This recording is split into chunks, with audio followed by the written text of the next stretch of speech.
नमस्कार दोस्तों, नरेंद्र मोदी और अदानी के रिश्ते अब पूरी दुनिया में एक्सपोज हो रहे हैं और उसकी वजह से भारतीय जनता पार्टी पूरे देश में बुरी स्थिति में जा रही है। उसके नेताओं में भगदड़ मच गई है और हालात ये हैं कि नरेंद्र मोदी को कुछ संभालते नहीं बन रहा है।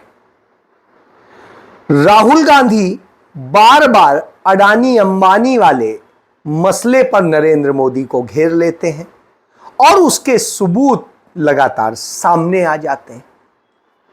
चर्चा इसी से ही शुरू करता हूं। नरेंद्र मोदी अभी हाल के दिनों में अमेरिका गए थे और जब वो अमेरिका गए थे तो वहां पर उन्होंने गूगल के सीईओ से एक बार फिर मुलाकात की।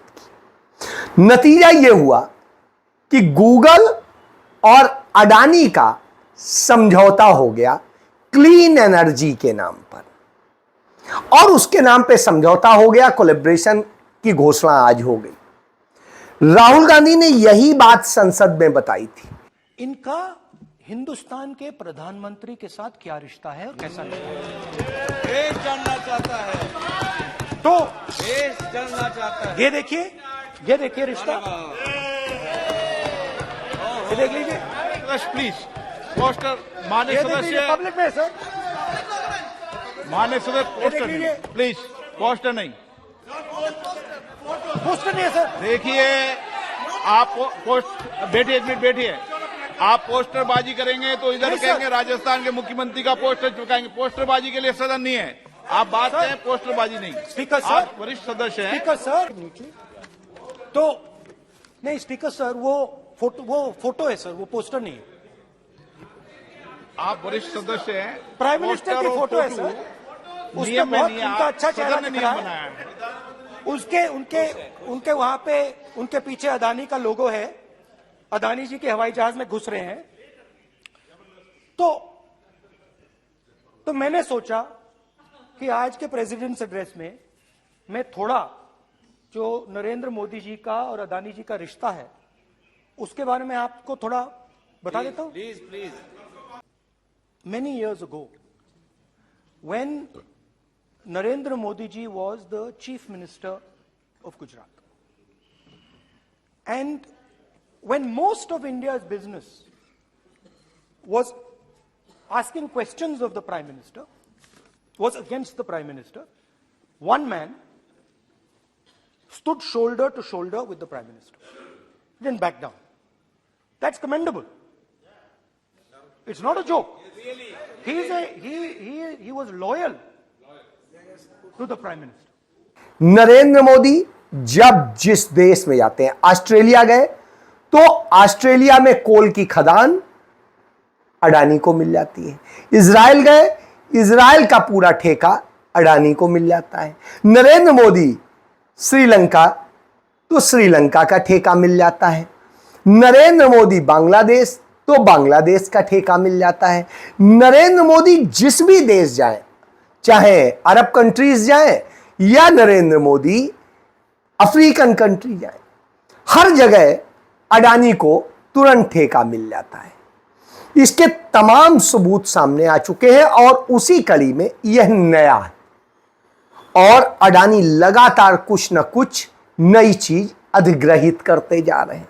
यानी सब अपना बना लूंगा तो सब बदल डालूंगा, सिर्फ मेरा रहेगा, कहीं किसी और का नहीं रहेगा। भारतीय जनता पार्टी क्या करती है? उसके पास में उसने देश को कुछ बना के नहीं दिया है, कुछ नया है नहीं उसके पास बताने, तो वो कांग्रेस की योजनाओं के नाम बदलती है और ये नाम बदलने का जो उनका इतिहास है वो लगातार चलता रहता है। इसी कड़ी में छत्तीसगढ़ में राजीव गांधी के नाम पर 2 योजनाएं थी और वो दोनों योजनाओं के नाम अब पंडित दीनदयाल उपाध्याय के नाम पर हो गए। यानी आप खेल को समझ लीजिए। तो यह नरेंद्र मोदी की नीति है। बहरहाल इन सब से अब पूरा देश वाकिफ हो चला है। हालात ये हो जाते हैं जब महात्मा गांधी को नरेंद्र मोदी पुष्पांजलि चढ़ा रहे होते हैं 2 अक्टूबर को, उस वक्त में नफरत से भरी भारतीय जनता पार्टी आरएसएस क्या करती है? 2 अक्टूबर को जो गांधी जयंती पर छुट्टी होती थी वह कैंसिल कर दी जाती है, छुट्टी की लिस्ट से हटा दी जाती है। दूसरी तरफ उनके तमाम सारे नफरती चिंटू, नफरती सांसद कहने लगते हैं कि राष्ट्र के लाल तो हो सकते हैं, भारत के लाल तो हो सकते हैं, पिता कैसे हो सकते हैं? अरे इन गधों को यह बताइए कि भारत जब देश बनके, एक गणराज्य बनके खड़ा हुआ तो महात्मा गांधी के कारण खड़ा हुआ, इसीलिए वो उसके राष्ट्रपिता हैं। नहीं तो इसके पहले भारत रियासतों में बटा था, छोटी छोटी रियासतें होती थी, कभी भी भारत एक देश नहीं रहा। तो यह पहले क्लियर कर लीजिए कि आज तक जब से इतिहास शुरू होता है तब से लेके अब तक कभी भी भारत नाम का कोई एक देश नहीं रहा। सब अलग देश होते थे, कोई मगध देश होता था, कोई उज्जैन देश होता था, कोई तक्षशिला देश होता था, तो इस तरह से देश होते थे। तो यह समझा जा सकता है कि भारत देश महात्मा गांधी ने बनाया, और जब महात्मा गांधी ने बनाया हो तो स्वाभाविक सी बात है वो राष्ट्रपिता ही कहलाएंगे। एक चीज, अब इन सारी नैरेटिव के बीच में जब भाजपा को कुछ नहीं मिलता है तो वो फैलाती है हर चुनाव के दौरान, कांग्रेस संविधान खत्म कर देगी, कांग्रेस आरक्षण खत्म कर देगी, कांग्रेस ये कर देगी। भाई इस देश को आरक्षण, संविधान सब कुछ कांग्रेस ने ही दिया है, वो क्यों खत्म करेगी? लॉजिक सी बात। और ऐसी स्थिति में जब हरियाणा में विधानसभा चुनाव है, वोटिंग पड़नी है 5 तारीख को, तो भारतीय जनता पार्टी के पास में दलित और ओबीसी के 2 ही नेता थे। सबसे बड़े उनके नेता थे दलित में अशोक तंवर, जो उन्होंने विभिन्न रास्तों से होते हुए कांग्रेस से ही खींचे थे। वो कांग्रेस के प्रदेश अध्यक्ष हुआ करते थे, वहां से छोड़ा, फिर अपनी पार्टी बनाई, फिर कुछ और किया। 5 साल में वो 4 जगह पलटी मारे। भाजपा में थे, अभी 1 बजे तक वो प्रचार कर रहे थे भारतीय जनता पार्टी के लिए, और 2 बजे राहुल गांधी की महेंद्रगढ़ में रैली हुई, वहां गए, हाथ जोड़ के कांग्रेस में शामिल हो गए। तो यह अपने आप में बताता है कि भारतीय जनता पार्टी का पर दलितों को कोई भरोसा नहीं। और रही बात पिछड़े वर्ग की, तो पिछड़े वर्ग के भारतीय जनता पार्टी के आरएसएस बैकग्राउंड के कर्णदेव कंबोज होते थे, जो उनके प्रदेश अध्यक्ष थे ओबीसी मोर्चा के, वो भी छोड़ के कांग्रेस में आ गए। फिर इसके बाद में आम आदमी पार्टी के भी अटेली विधानसभा क्षेत्र के प्रत्याशी वो भी सुनील राव कांग्रेस में आ जाते हैं। उधर जिला पंचायत अध्यक्ष होते हैं, वो कांग्रेस में आ जाते हैं। तो इस तरीके से इनके लगातार तमाम नेता कांग्रेस में आ रहे हैं। अब कांग्रेस में आ रहे हैं क्यों? क्योंकि भारतीय जनता पार्टी के प्रति विश्वास नहीं, उसने कुछ राज्य में किया नहीं है। 10 साल के शासन में यहां सिर्फ नफरत बोई गई है, झूठ बोला गया है और लोगों को बरगलाया गया है। जिस तरीके से उसने मणिपुर को जलाया है, लगातार मणिपुर जल रहा है, 1.5 साल से आप देख रहे हैं। और अब फिर वहां पर एक बार कत्लेआम शुरू हो गए, 4 लोगों की हत्या कर दी गई है। लेकिन नरेंद्र मोदी को सुध नहीं है, उस मणिपुर की सुध नहीं है जिसको कहा था इसकी फिक्र तो मैं करूंगा। आप इससे समझ सकते हैं कि कितना झूठा प्रधानमंत्री है। और यह हालत है उनकी टीम की कि नरेंद्र मोदी, भाजपा के लोग अपनी 10 साल की उपलब्धि जनता को नहीं बता पा रहे हैं। वो कांग्रेस ने ये कर दिया, कांग्रेस ने वो कर दिया, राहुल गांधी ऐसे हैं, राहुल गांधी वैसे हैं।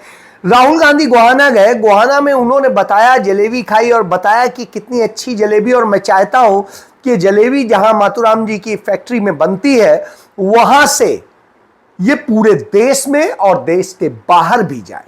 बिल्कुल, उनकी फैक्ट्री को मैंने देखा है, वहां करीब 125 लोग काम करते हैं, और उस फैक्ट्री में जो बनती है वो जलेबी यूपी बिहार की तरह वाली छोटी छोटी सी जलेबी नहीं होती है, बड़ी मोटी सी जलेबी होती है और वो जलेबी ठंडी ही खाई जाती है। वो पैक धो के आती है। मैं भी कई बार जाता हूं तो वहां से अपने परिवार के लिए लेके आता हूं। लेकिन भारतीय जनता पार्टी वालों की स्थिति क्या है, उनके ट्रोलर्स जो कहेंगे प्रवक्ता है, उनकी स्थिति यह है कि वो कूप मंडूक है। हिंदी का शब्द है कूप मंडूक, कुएं का मेढक। वो कभी इधर उधर गए नहीं, जो व्हाट्सएप पे ज्ञान आ जाता है बीजेपी का वही परोसते रहते हैं और वही परोस रहे हैं। तो साहब इन्हें पता होना चाहिए, बड़ी बड़ी जब स्तर पे ये लार्ज स्केल पे होता है तो फैक्ट्रियों में ही होता है। और वहीं क्या, आप चंडीगढ़ आइए, चंडीगढ़ में दिखाता हूं कि चंडीगढ़ में दवा में तमाम मिठाई की फैक्ट्रियां हैं, वहां से बनता है और तमाम मिठाई की दुकानों में वही सप्लाई होता है। तो यह सत्य है। इसके बाद आप यदि देखेंगे ये झूठ और नफरत फैलाने के लिए क्या करते हैं, चुनाव जीतने के लिए कैसे नैरेटिव बनाते हैं, जो 5500 करोड़ रुपए की यानी 5500 करोड़ रुपए की ड्रग्स पकड़ी गई दिल्ली में, तो उसमें एक जो लड़का पकड़ा गया है तुषार गोयल, वो भारतीय जनता पार्टी से जुड़ा हुआ है।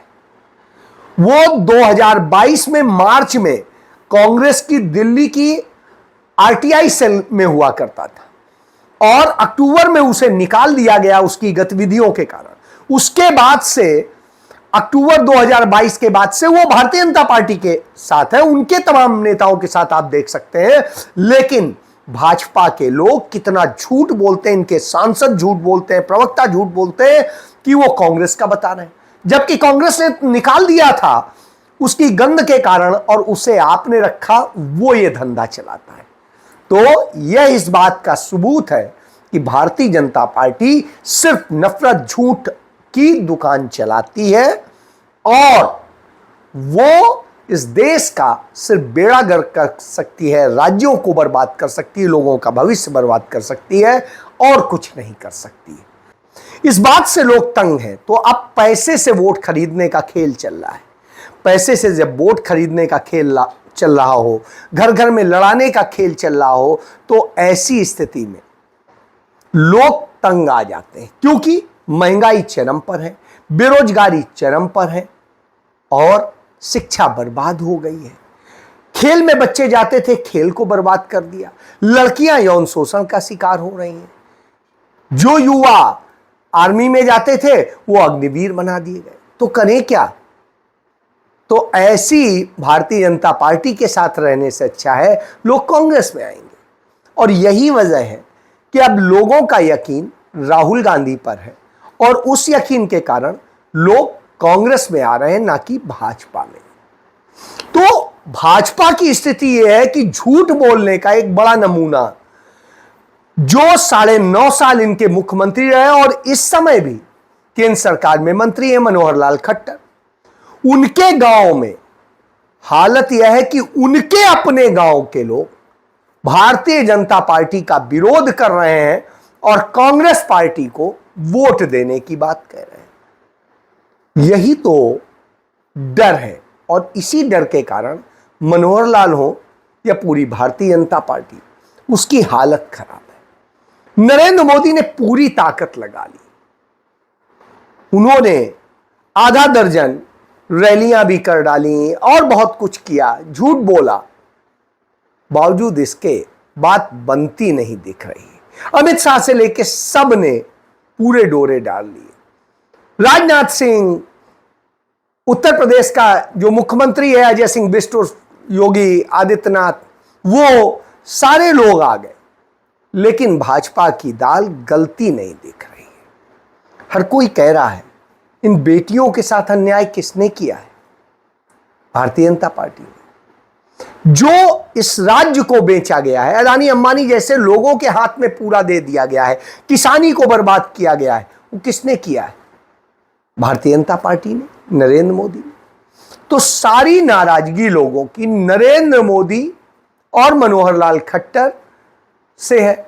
सैनी को लोग आज भी खट्टर का ड्राइवर ही मानते हैं, क्योंकि एक समय में वो उनका ड्राइवर हुआ करता था। तो आज भी उसी तरीके से कि ये सिर्फ एक मुखौटा है, इसके पास कुछ नहीं। तो यही वजह है कि लाडवा में जहां से वो लड़ रहा है वहां पर उसका भी विरोध हो रहा है। तो यह भारतीय जनता पार्टी की हालत दर्शा रहा है। चुनाव प्रचार रुक चुका है। पूरी तरीके से कांग्रेस के प्रति लोगों के मन में बड़ा विचार आ चुका है। इसको बड़े अच्छे ढंग से बताया योगेंद्र यादव ने कि वो समीक्षा करते हैं राजनीतिक। तो उनसे लोगों ने पूछा कि क्या हो रहा है, तो उन्होंने बताया, आदरणीय राहुल गांधी जी, मंच पर उपस्थित इस इलाके के चारों उम्मीदवार, मंच पर उपस्थित तमाम गणमान्य नेता और इस इलाके से आए हुए तमाम मेरे बहनों और भाइयों,